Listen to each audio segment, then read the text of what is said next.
Assalamualaikum warahmatullahi wabarakatuh. Bismillahirrahmanirrahim. Alhamdulillahirrabbilalamin. Wabihi nasta'in wa ala umuri dunya waddin. Wassalatu wassalamu ala asrofil anbiya'i wal mursalin wa ala alihi wa sahbihi ajmain, amma ba'du. Yang saya hormati Ibu Zahratus Sa'idah MAPD selaku dosen mata kuliah pengembangan media dan sumber ajar, dan yang saya cintai teman-teman seperjuangan semua, yang semoga Allah memberikan kita rezeki sehat walafiat dan juga umur yang panjang dalam ketaatan. Amin amin ya rabbal alamin.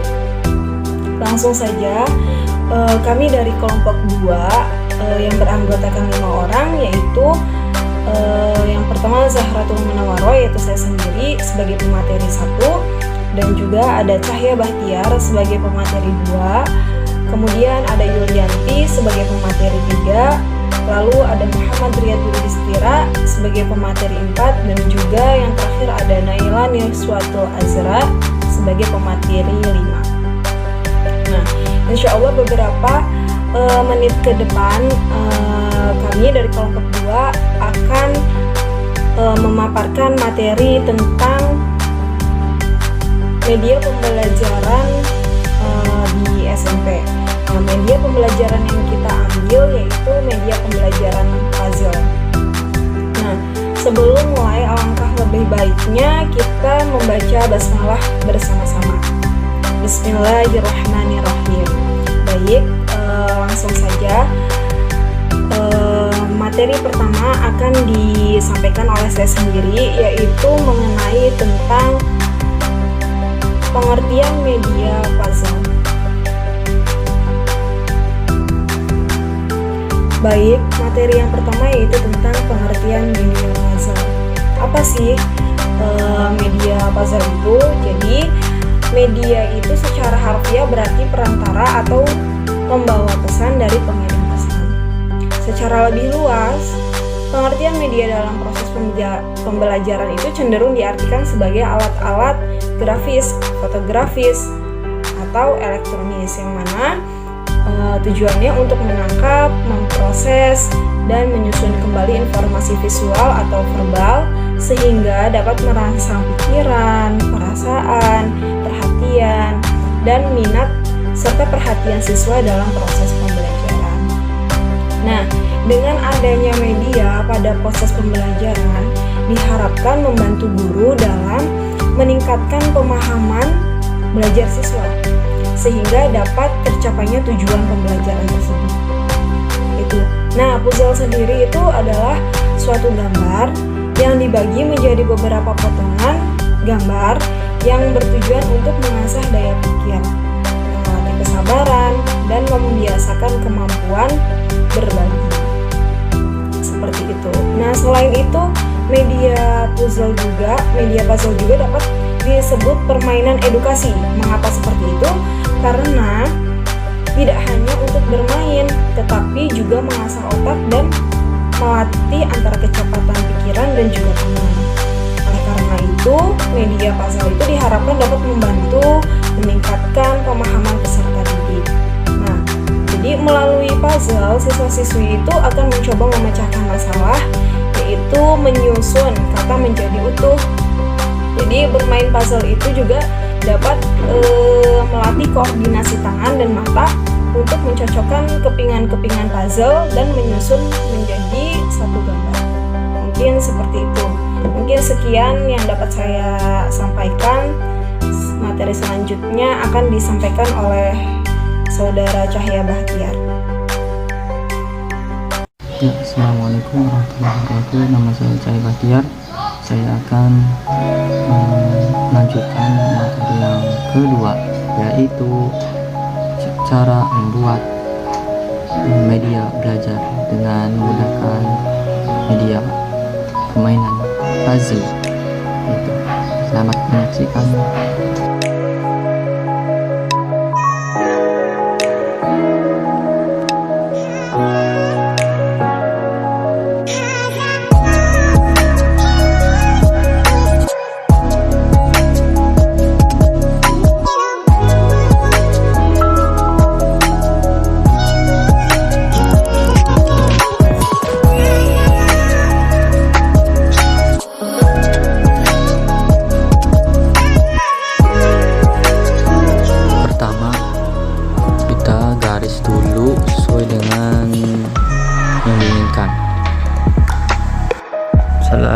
dapat pola, kita potong dengan cutter dengan cepat. Setelah terpotong, maka kita tempelkan kertas pada puzzle sesuai warna.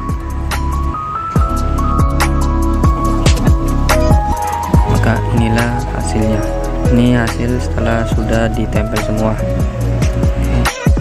Nah, setelahnya kita lanjut ke penulisan materi atau teori-teori yang sesuai dengan RPP SMP.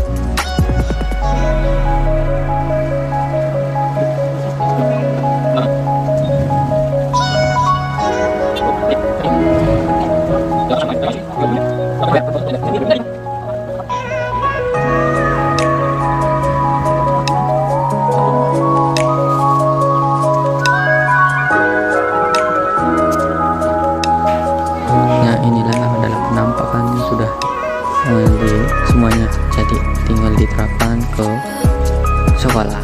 Media pembelajaran puzzle. Oke. Sudah dulu.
supaya siswa mengetahui yang dimana sesuai dengan arti dan terjemah dari kata asal tersebut, bisa sambil menghafal sambil bermain. Itu manfaat. Tambah lagi kegunaan kuliah, kita bisa lebih relevan lagi dalam menerangkan materi tanpa harus susah menghafal. Ya, sekian dari saya manfaat. Bismillahirrahmanirrahim. Saya Akna Ilani Niswatul Azra dari kelompok 2 sebagai pemateri kelima yang akan menjelaskan kelebihan dan kekurangan media pembelajaran permainan puzzle atau puzzle games. Adapun kelebihan dari media pembelajaran permainan puzzle atau puzzle games antara lain yaitu yang pertama dapat melatih psikomotorik anak. Yang kedua dapat melatih daya ingat siswa. Kemudian yang ketiga siswa akan lebih tertarik dan akan lebih bersemangat dalam melakukan kegiatan pembelajaran. Kemudian yang keempat, suasana kelas pun tidak akan membosankan dan akan lebih bergairah.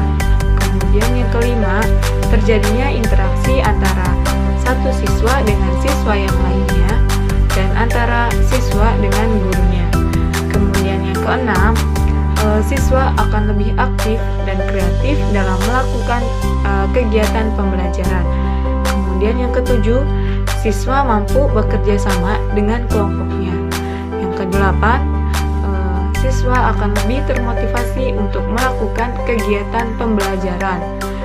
Kemudian yang terakhir, yang kesembilan, siswa dapat melihat, mengamati, dan melakukan percobaan serta dapat menambah wawasan siswa. Adapun kekurangan dari media pembelajaran permainan puzzle atau puzzle games ini antara lain yaitu yang pertama, membuat siswa hanya ingin bermain-main saja.